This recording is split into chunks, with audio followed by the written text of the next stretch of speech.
Hey you guys, this is Jarma. I just got done doing my warrior paint, so that's why you see my face like done up warrior paint style. See, yeah, all that. But I wanted to, you guys, I'm trying to set you up straight. Wait a minute. Okay. Uh, wait a minute.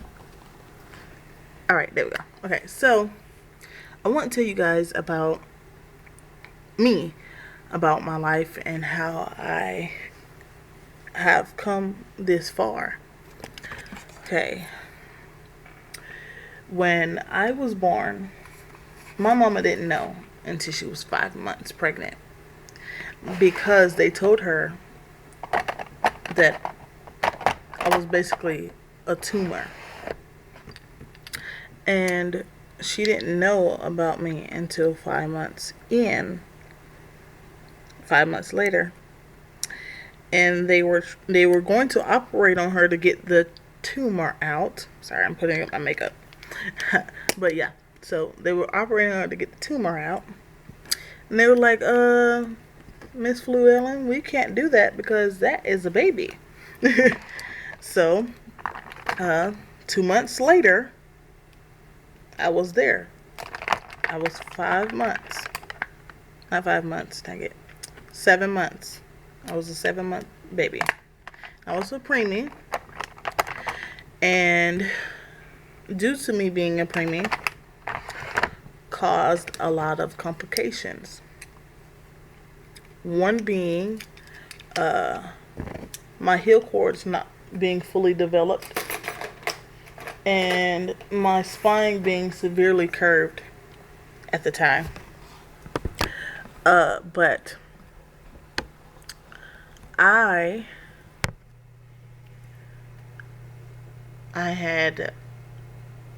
was very, very little. I weighed 1 pound and 11 ounces. 12 ounces, sorry. 1 pound, 12 ounces. Is it 1 pound?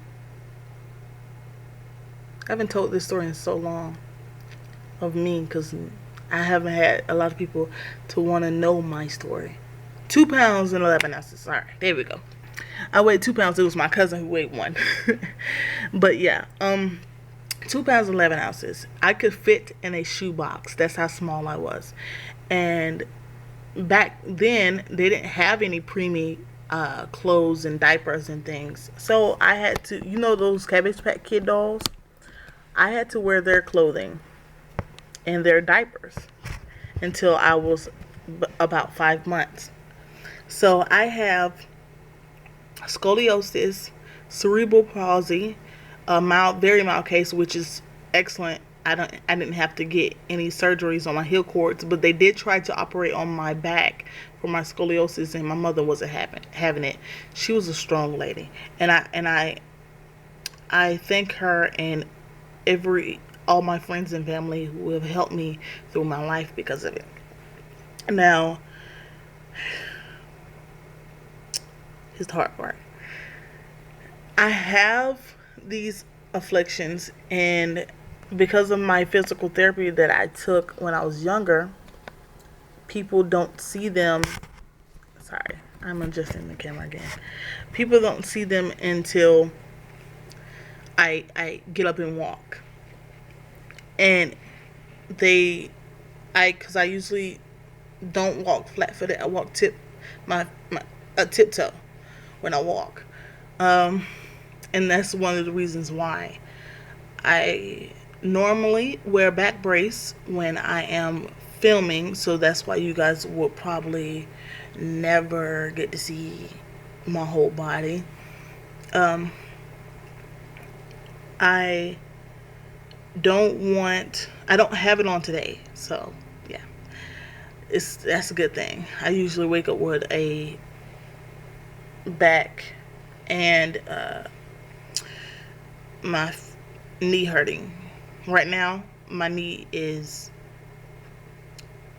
crazy in pain, and it won't. I have to go to the doctor for it, so that's going to be probably another brace. But face it, all my life I'm used to braces. I had to get a brace every year I had to get fitted for a brace it's either every year or every other year. It's been so long since I've been fitted for a brace, like for my legs. I had to wear the things, Forrest Gump wears. I had to wear those. Uh, I was so happy the day they came out with a new design for those braces, because those were the most uncomfortable, painful things ever. But I had those on for 6 months. Then the next 6 months they will change me to cast, and then it'll keep rotating like that. So I was often in a wheelchair or crutches or a walker. Sorry, not crutches, walker or a wheelchair. And I can remember being in the doctor's office with my mom the first time they took the cast off my legs, and being not able to move your legs and do all that because I was walking in, riding in a wheelchair, and uh, I couldn't like walk. So when I stood up, they took the cast off, and I'm like, yay, I'm gonna be able to walk, I'm gonna be able to run around, and I'm gonna be able to play with my friends and do all these things. And when they took them off, my legs were so weak, they were not able to hold me up.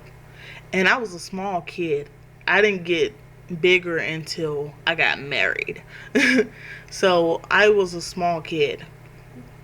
And when I stood up, my legs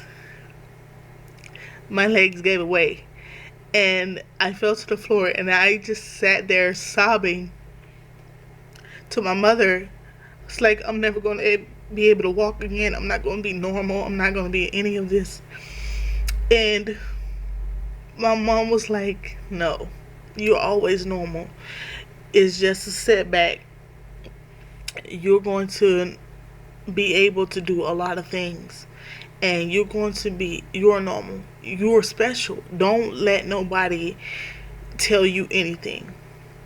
And that's when they came out with my braces, and they put them on, and I was able to take a step, and I felt so much better, because I just, to go six months and not being able to play with your friends the way you used to, and then when you get in the doctor's office, it's no better. You think you're going to be fixed, and it's not. And that was everything that was happening around me during my childhood, and I couldn't take it. And then I started to after the constant years of, I think maybe I was in the 5th grade when they stopped doing the braces, and I was able to go to physical therapy. So they would take me out, they would take me out every other day of the week for maybe an hour or two, and I would go to this another building, and I would do, sorry, I would do physical therapy.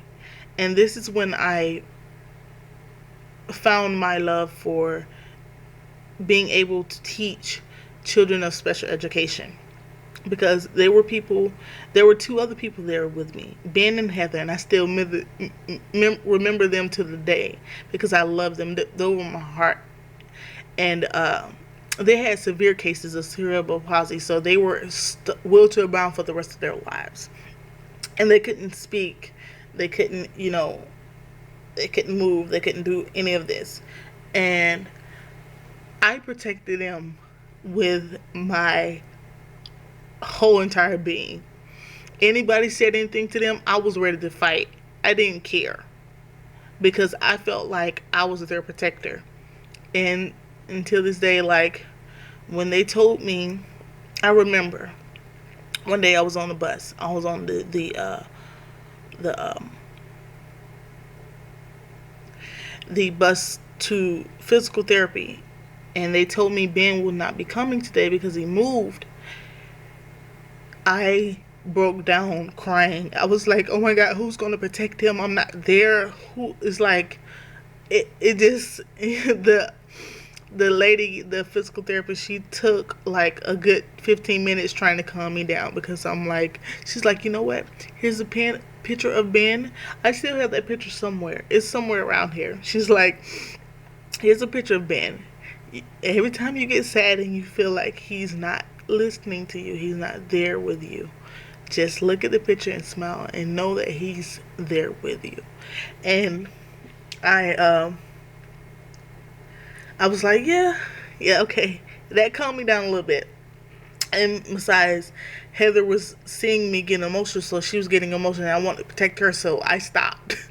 you know, so throughout fifth grade and sixth grade, I had Heather, and I continued to do my therapy.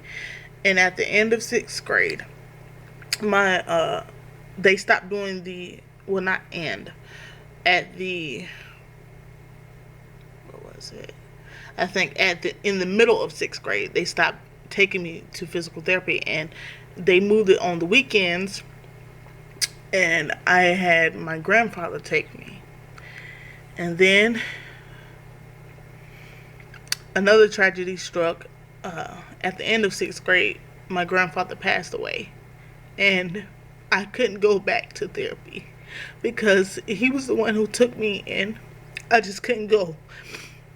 I know that was probably the worst thing I could do because I could make my condition worse with not going. I just couldn't walk those halls without him anymore. So, God, freaking mess. I'm just, yeah. So, oh, I have way back here. Yeah, but with my grandfather gone, I couldn't do the therapy. I couldn't walk those halls without him anymore. So my mom would do the stretches at the house, and then by the time I got, well, in seventh grade, I started to do band, and me being physically active helped a lot.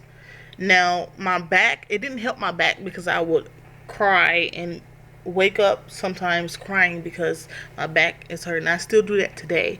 But, take some medicine and calm myself down is what helps me with that.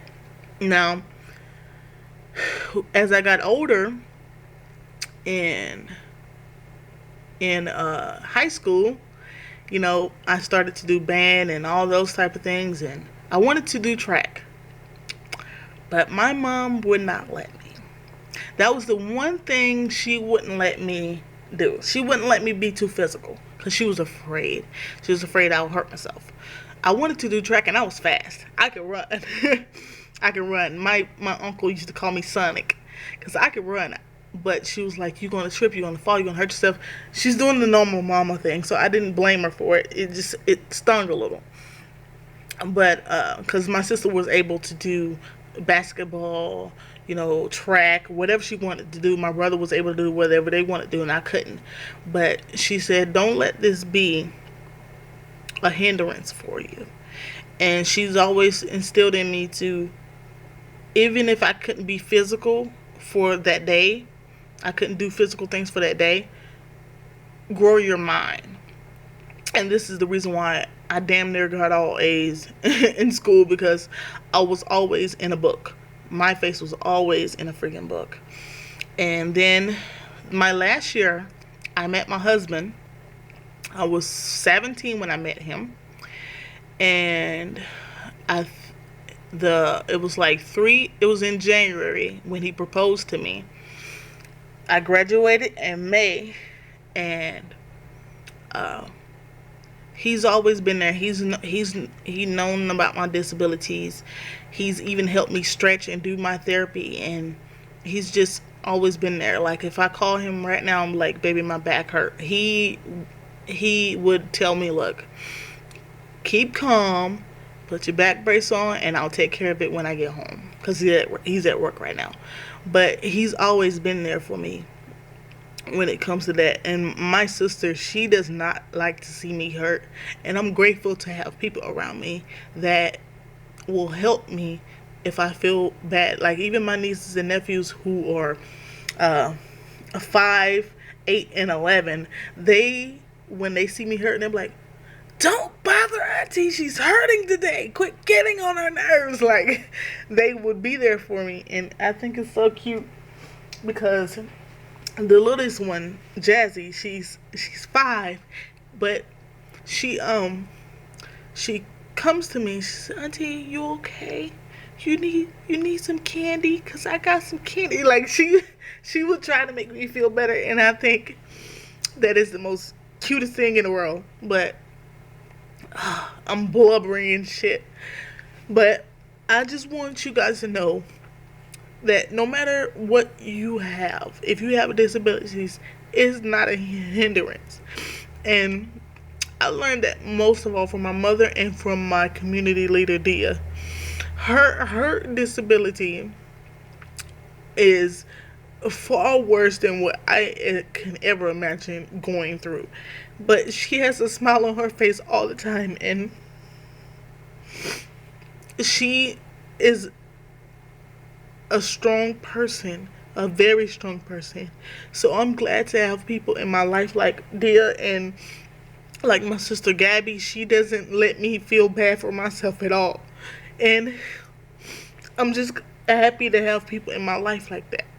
My girl Tayshawn, oh, she knew I was blubbering like this. She was like, "Girl, if you don't stop that damn crying." So yeah, I try not to do too much, but let me know you guys' story. I want to hear you guys' story. In the comments below, let me know how you overcame something. Because we all have a battle and we all have something to learn from and grow from. Me, having these disabilities, I have learned to cherish myself and cherish the way that I learn things because I shouldn't have been here. I probably wouldn't have made it if it wasn't for my determination to be myself. So, you know, I'm calm now. I'm calm and I'm smiling. So it's a good kind, it's a good release. So you guys, I love you and bright blessings to everyone. Beautiful people. So I will talk to you guys later. Remember to comment down below and let me know